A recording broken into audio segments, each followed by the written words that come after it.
Mon mari a gagné 64 millions de dollars et m'a mise à la porte de ma propre maison, mais moins de 24 heures plus tard, il rampait à mes pieds en me suppliant de le sauver. Je vous promets que cette histoire va vous choquer, alors restez avec moi et écoutez ce qui s'est passé. Je m'appelle Zoé, j'ai 32 ans, et je pensais avoir le mariage parfait avec Matthew, qui en a 34. Nous étions ensemble depuis 8 ans, mariés depuis 6, et je croyais sincèrement qu'il était mon âme sœur. Je l'ai soutenu pendant ses études de droit, j'ai cumulé 2 emplois pour nous maintenir à flot, et j'ai même repoussé l'idée d'avoir des enfants parce que je voulais qu'il poursuive ses rêves sans se soucier de l'argent. Chaque sacrifice que j'ai fait, je pensais qu'il en valait la peine parce que je l'aimais et que je croyais que nous construisions une vie ensemble. Puis, tout a changé en un seul instant. Matthew a gagné 64 millions de dollars à la loterie, le genre de montant dont nous avions toujours rêvé mais que nous n'avions jamais imaginé voir un jour. Je m'attendais à de la joie, à une célébration, et peut-être à quelques larmes de bonheur. Au lieu de cela, il est rentré ce soir-là, différent. L'homme que je connaissais, celui qui me tenait la main pendant les longues nuits d'études, qui riait de mes blagues nulles, qui avait promis que nous affronterions la vie ensemble, m'a soudainement semblé être un étranger, froid, arrogant, distant. Au début, j'ai pensé que c'était peut-être le choc de gagner autant d'argent, qu'il avait besoin de temps pour digérer. Mais en quelques jours, ces mots m'ont anéanti.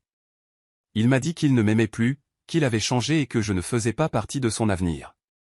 Et puis, comme si de rien n'était, il m'a mise à la porte de la maison que nous avions construite ensemble. D'un coup. Toutes mes années de dévotion, de sacrifice et d'amour ont été balayées en un instant.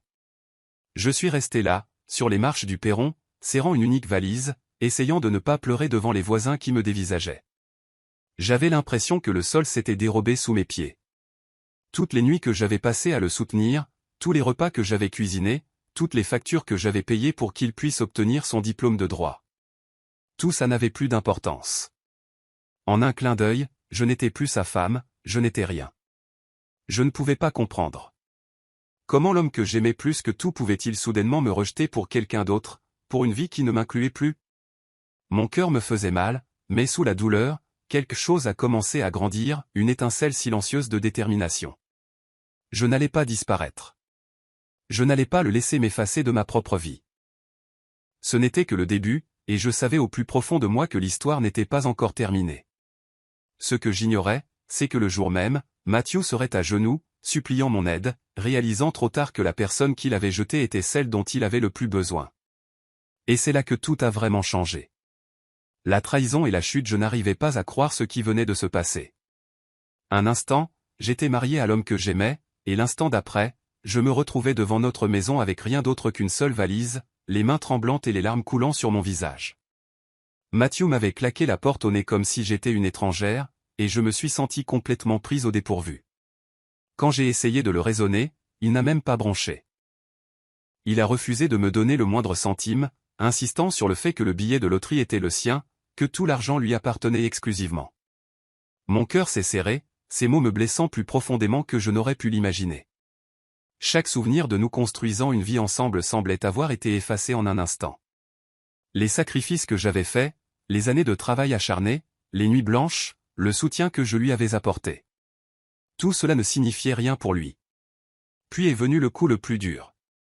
J'ai découvert qu'il voyait déjà quelqu'un d'autre. Brianna, une jeune femme de 25 ans que j'avais toujours prise pour une simple collègue, faisait maintenant partie de sa vie d'une manière que je n'aurais jamais pu anticiper. La trahison était si cuisante, j'avais l'impression que ma poitrine était écrasée. Comment pouvait-il me remplacer si vite? Comment pouvait-il oublier tout ce que nous avions partagé en quelques jours? Je n'avais nulle part où aller, alors j'ai atterri chez mon amie Rachel. Ses étreintes chaleureuses et sa compréhension silencieuse ont été le seul réconfort que j'ai pu trouver à ce moment-là. Mais même entouré de son soutien, je ne pouvais m'empêcher de rejouer chaque moment de mes sacrifices. Je me souvenais de cuisiner des nouilles instantanées pendant qu'il étudiait le droit tard le soir, m'assurant qu'il ait un repas chaud après de longues journées. Je pensais au mois où j'avais couvert le loyer et les factures pendant qu'il faisait son stage, essayant de construire sa carrière. Et maintenant, après tout ça, j'étais jeté comme un déchet, mise de côté comme si nos années ensemble n'avaient jamais compté.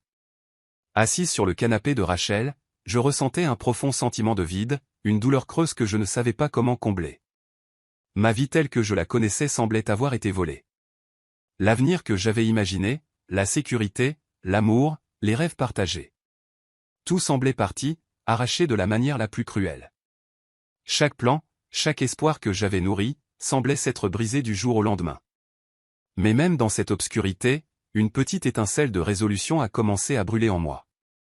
Je ne pouvais pas me laisser briser complètement. Je ne laisserais pas sa trahison me définir ou détruire la personne que j'avais mis tant d'efforts à devenir. Silencieusement, farouchement, je me suis juré que je me relèverais, que je ne resterais pas anéanti sur le sol pendant qu'il s'éloignait sans un regard. La douleur était vive, la trahison profonde, mais quelque part en dessous de tout ça, je savais que j'avais la force de survivre. Et survivre, c'est ce que je ferais. Le combat pour la dignité où que je regarde, j'avais l'impression que Matthew étalait sa nouvelle vie et la femme qui m'avait remplacé. Il a acheté une voiture de sport élégante pour Brianna, a posté des photos d'elle dans des vêtements de créateur, et a même emménagé dans une immense demeure dans laquelle je n'aurais jamais imaginé vivre. Chaque publication, chaque story sur les réseaux sociaux était un coup de poing dans la poitrine. Les amis chuchotaient, les voisins me dévisageaient, et partout où j'allais, je sentais leurs yeux me juger. L'humiliation me blessait profondément, me faisant me sentir exposée et impuissante. J'ai pensé à le confronter, à exiger ce qui m'était dû. Mais chaque fois que j'essayais, son arrogance me paralysait sur place. Il était confiant, suffisant, et convaincu que je n'avais aucun droit sur quoi que ce soit. Plus je pensais à engager un avocat, plus je doutais de moi. Pouvais-je vraiment le combattre? Pouvais-je affronter quelqu'un d'aussi sûr de sa victoire avec tout son argent et ses relations? Mes doutes me paralysaient, et pourtant, la vérité était que je n'avais plus rien sur quoi me reposer. Je n'avais pas d'économie, pas d'emploi sur lequel compter. J'avais quitté ma carrière stable pour soutenir ses ambitions. Les années que j'avais passées à l'aider, les sacrifices que j'avais faits, me semblaient maintenant une cruelle plaisanterie. J'étais émotionnellement anéanti, luttant même pour penser à l'avenir. Chaque jour était lourd de regrets et de peur, et je me sentais piégé dans un cauchemar dont je ne pouvais pas me réveiller. Rachel, ma meilleure amie, a refusé de me laisser sombrer complètement. Elle m'a rappelé que ma valeur ne se mesurait pas à ce que Matthew me donnait ou me refusait. Il ne s'agit pas de l'argent, dit-elle fermement, me tenant les mains alors que je pleurais. Il s'agit de ta dignité. Ne le laisse pas penser qu'il peut te jeter et te piétiner. Tu mérites mieux que ça. Ces mots ont résonné au plus profond de moi, et pour la première fois depuis son départ, j'ai senti une lueur de résolution. Avec ces encouragements, j'ai pris la difficile décision d'affronter la réalité de ma situation. J'ai pris rendez-vous avec un avocat pour connaître mes options, pour comprendre les droits que j'avais encore malgré tout ce qu'il m'avait pris. C'était intimidant d'entrer dans ce bureau, d'admettre à quel point j'étais vulnérable et de raconter tous les sacrifices que j'avais faits. Mais quelque chose en moi a changé pendant que je parlais à l'avocat. J'ai réalisé que même si Matthew avait essayé de m'effacer de sa vie, j'avais encore le pouvoir de me battre. J'ai quitté le cabinet de l'avocat ce jour-là avec un sentiment d'espoir prudent. Je n'avais pas encore toutes les réponses, et je n'étais pas sûr de comment la bataille se déroulerait, mais pour la première fois, je ne me sentais plus complètement impuissante. J'avais enduré la trahison, l'humiliation et le poids écrasant de la perte, mais je n'étais pas vaincu. Une détermination tranquille avait commencé à grandir en moi, une détermination qui refusait de laisser l'arrogance de Matthew dicter le reste de ma vie.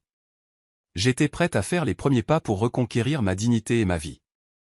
La faille dans l'armure assise en face de l'avocat, je ressentais un mélange de peur et d'espoir prudent. Je m'attendais à entendre qu'il n'y avait rien à faire, que l'argent et le pouvoir de Matthew le protégeraient de toute conséquence. Au lieu de cela, les mots de l'avocat m'ont surprise. Zoé, parce que vous êtes mariée, vous pourriez avoir droit à une part importante des gains, dit-il prudemment. Mon cœur manqua un battement. Se pouvait-il vraiment que tous ces mois à me sentir impuissante puissent soudainement basculer en ma faveur? Mais l'espoir fut rapidement tempéré par la réalité. Matthew ne restait pas les bras croisés, il avait déjà entamé les démarches pour divorcer, accélérant tout pour s'assurer que je ne touche pas un seul dollar. L'avocat expliqua que si je n'agissais pas rapidement, le tribunal pourrait lui donner raison, et tous mes sacrifices, tout le soutien que je lui avais apporté pendant des années, pourraient être effacés d'une simple signature. La panique m'envahit. Il avait toujours eu 2 longueurs d'avance, et maintenant il semblait qu'il pourrait gagner sans même que j'aie une chance de me battre. Puis l'avocat ajouta quelque chose qui me fit me redresser. Si vous pouvez prouver que des fonds matrimoniaux ont été utilisés pour acheter le billet de loterie, votre cas devient beaucoup plus solide. Le tribunal verra que ce n'était pas entièrement son argent. C'était un effort commun, et vous méritez une part équitable. Mon esprit s'emballa. Je devais réfléchir attentivement. Des fonds matrimoniaux. Je n'avais pas réalisé que ce petit détail pouvait être si puissant. Soudain, un souvenir me revint vivement à l'esprit, la nuit où Matthew a acheté le billet de loterie. Je lui avais donné 20 $ de mon propre portefeuille, insistant pour qu'il les prenne pour lui porter chance. Je me souvenais du sentiment d'espoir et d'excitation, plaisantant avec lui que cela pourrait être le moment qui changerait notre vie. À l'époque, cela semblait si anodin, juste un billet de 20 $. Mais maintenant, ce n'était plus anodin du tout. Ce petit geste me liait directement au billet gagnant, et pour la première fois depuis des jours, j'ai réalisé que j'avais un véritable moyen de pression contre lui.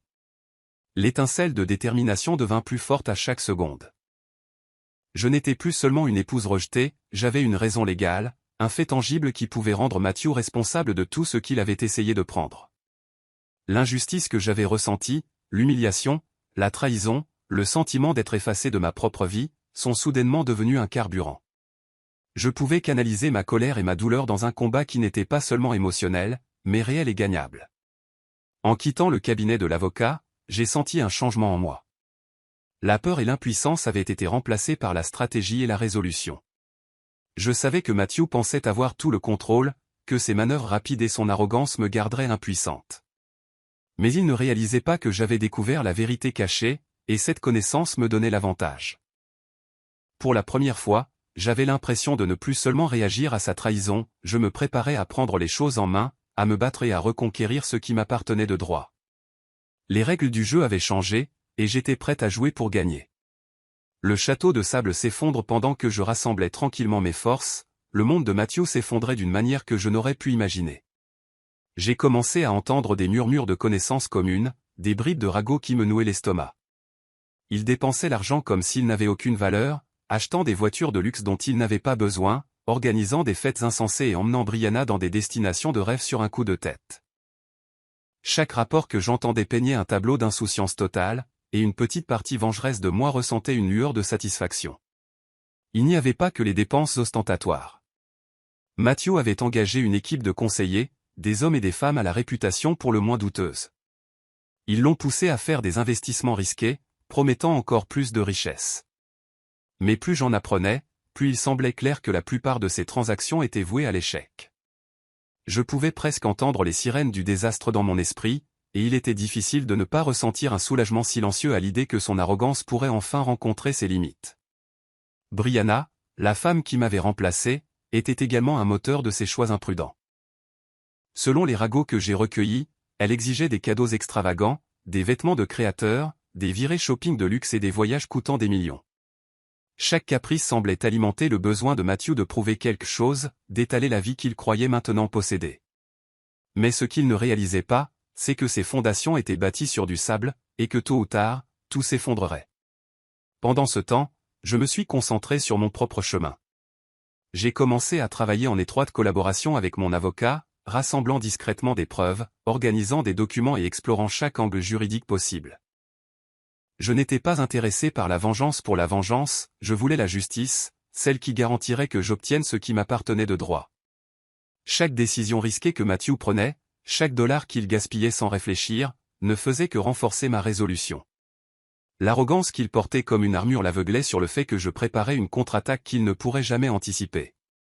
C'était étrangement valorisant de regarder depuis les coulisses, sachant que j'avais le moyen de pression, les bases légales et la stratégie pour tout récupérer.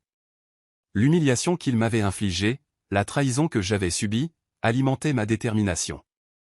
Je ne prévoyais pas seulement de prendre ce qu'il essayait de me refuser, je me préparais à lui montrer que ses actions insouciantes avaient des conséquences.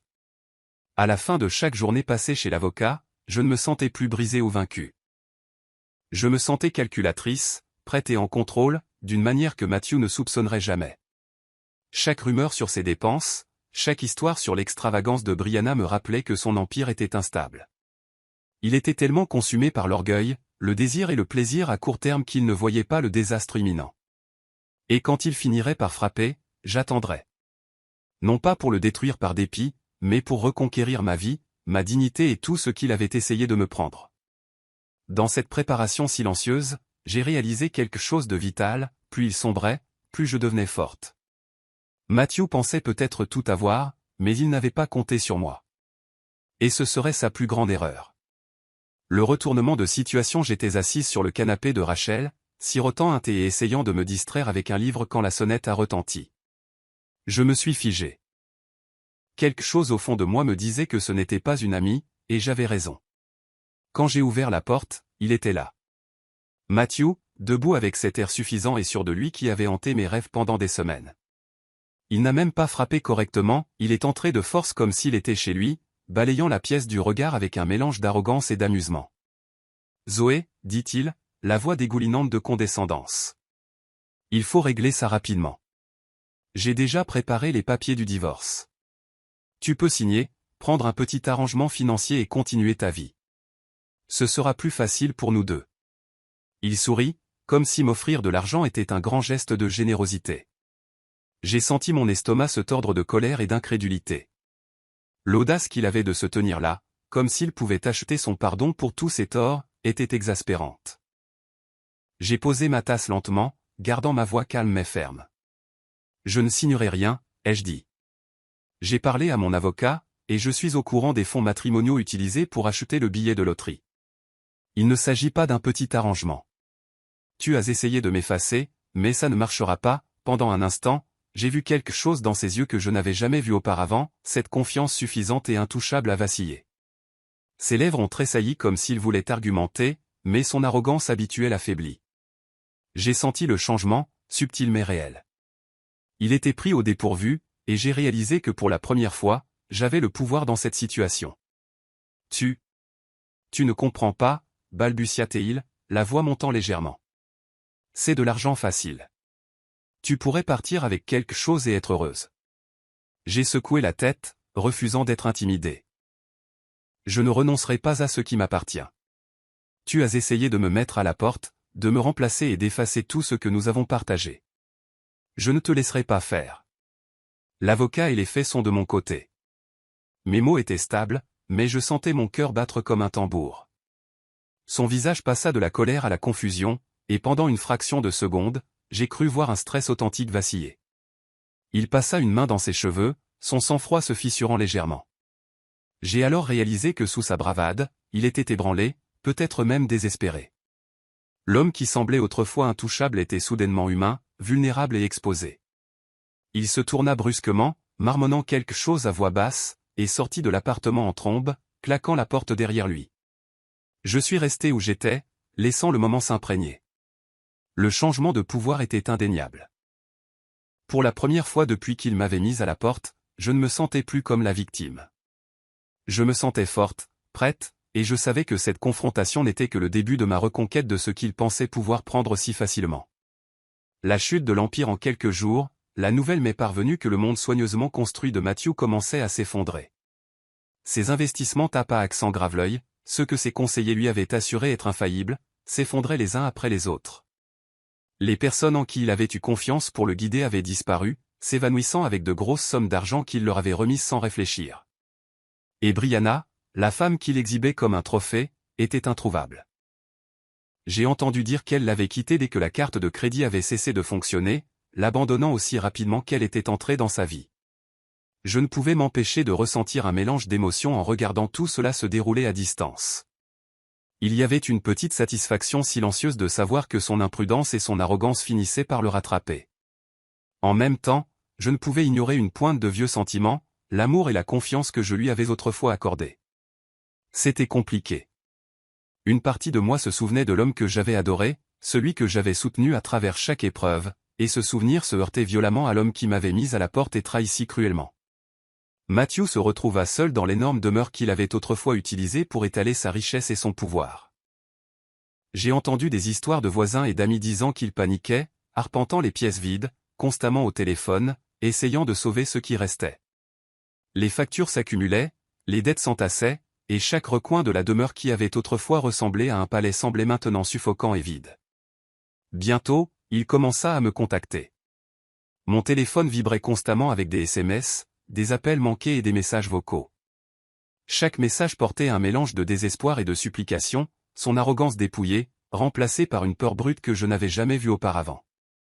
J'ai écouté un message vocal, et sa voix tremblait alors qu'il implorait des conseils, de l'aide, un moyen de réparer le désordre qu'il avait créé. Mais je n'ai pas répondu. Je ne le pouvais pas. Pas encore. Le silence que je gardais était délibéré, même si ce n'était pas facile. Je me sentais déchiré.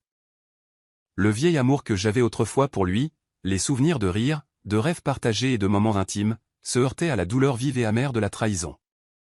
Je me souvenais de me tenir dehors avec rien d'autre qu'une valise, des nuits que j'avais sacrifiées, des années que j'avais consacrées à construire une vie ensemble. Ce souvenir, cette blessure, me rappelait pourquoi je ne pouvais pas simplement répondre à ses appels ou lui pardonner instantanément. J'ai regardé son empire s'effondrer, non par cruauté, mais comme un témoignage des conséquences de son arrogance et de sa cupidité. Il avait tout construit sur des fondations fragiles, se fiant aux conseils des autres et à une confiance aveugle, et maintenant il en payait le prix. Et tandis que mon cœur souffrait pour les restes de l'homme que j'avais autrefois aimé, je ressentais aussi un sentiment croissant de clarté.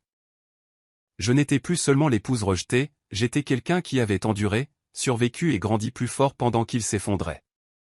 La chute était inévitable, et dans cette dévastation, j'ai commencé à voir le chemin vers mon propre accomplissement. Le jugement et la victoire, le tribunal était tendu, rempli de murmures silencieux alors que je prenais place, mes mains reposant calmement sur mes genoux. Des semaines de préparation, de stratégie et de détermination silencieuse avaient mené à ce moment. Mon avocat, professionnel et concentré, a exposé notre cas avec précision, présentant chaque preuve qui démontrait ma contribution financière au billet de loterie gagnant. Chaque reçu, chaque SMS, chaque témoignage était organisé et indéniable. J'ai regardé la vérité se dérouler devant le juge, les années de sacrifice et de soutien que j'avais données à Matthew exposées au grand jour. Matthew était assis en face de moi, son expression tendue, son arrogance habituelle introuvable. Il se tortillait mal à l'aise sur sa chaise alors que les preuves s'accumulaient, chaque document lui rappelant qu'il avait essayé de m'effacer de notre vie et de me refuser ce qui m'appartenait de droit. La confiance suffisante qu'il affichait autrefois dans chaque pièce s'était effondrée sous le poids de la preuve, et j'ai ressenti une satisfaction silencieuse en le voyant réaliser que ses manigances échouaient. Puis vint le témoignage de Brianna. Elle s'assit avec assurance, son attitude froide et détachée, racontant les dépenses imprudentes de Matthew, son comportement manipulateur et la manière négligente dont il nous avait traités toutes les deux. Chaque mot qu'elle prononçait était plus tranchant que n'importe quel argument, exposant la vérité de son caractère. J'ai écouté en silence, sentant un sentiment de justification grandir en moi. Le témoignage de Brianna était précis, net et sans faille, et il a laissé Matthew incapable de répondre. Pour une fois, les gens autour de lui le voyaient tel que je l'avais vu toutes ces années, arrogant, imprudent et égocentrique. Quand le juge a finalement parlé, les mots semblaient être la justice cristallisée. Sur la base des preuves présentées et de la contribution claire des fonds matrimoniaux au billet de loterie, le tribunal statue en faveur de Zoé, a déclaré le juge. Elle se voit attribuer 50% des gains restants, ainsi que les actifs directement liés au prix. Je pouvais à peine contenir un sourire en réalisant que c'était vrai. J'avais récupéré tout ce qu'il avait essayé de m'enlever, non pas par la colère ou la vengeance, mais par le pouvoir de la vérité et de la patience. Le visage de Matthew s'est décomposé, l'impuissance dans ses yeux indéniables. Il s'est affalé sur sa chaise, réalisant trop tard que l'arrogance et la trahison ne pouvaient pas le protéger de la responsabilité. L'empire qu'il avait cru invincible était brisé, et j'en étais sorti non seulement victorieuse, mais intacte. En me levant pour partir, j'ai ressenti un profond sentiment de libération. Il ne s'agissait pas seulement d'argent. Il s'agissait de reconquérir ma vie, ma dignité et ma voix. L'humiliation, la trahison et la douleur que j'avais endurées n'avaient plus de pouvoir sur moi. J'avais traversé la tempête, et je sortais plus forte, plus intelligente et pleinement en contrôle de mon avenir. En sortant du tribunal, la lumière du soleil a réchauffé mon visage, et j'ai respiré profondément. Pour la première fois depuis des semaines, je me sentais complètement libre. Les tentatives de Matthew de me dominer et de me diminuer avaient totalement échoué. J'avais obtenu justice, oui, mais plus important encore, je m'étais restauré moi-même.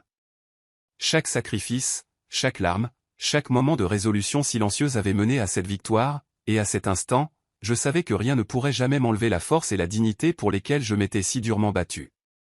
Une nouvelle vie après la décision du tribunal, j'ai senti un poids se lever de mes épaules. J'avais enfin la liberté de prendre des décisions pour moi-même, de vivre ma vie selon mes propres termes. La première chose que j'ai faite a été d'acheter une maison, un endroit modeste et magnifique qui était entièrement à moi. Pas de demeures imposantes, pas de voiture tape à accent grave-l'œil, pas de symbole de la cupidité ou de l'arrogance des autres.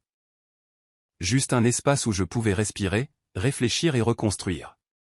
En parcourant les pièces vides pour la première fois, j'ai passé mes doigts le long des murs et j'ai souri. C'était mon sanctuaire, mon nouveau départ, et c'était tout à moi. J'ai passé les semaines suivantes à m'installer, à disposer les meubles, à planter des fleurs à l'extérieur, et enfin à déballer la valise qui avait transporté mon ancienne vie. C'était symbolique, d'une certaine manière. Les derniers vestiges de qui j'avais été avec Mathieu avaient disparu, remplacés par la femme que je devenais.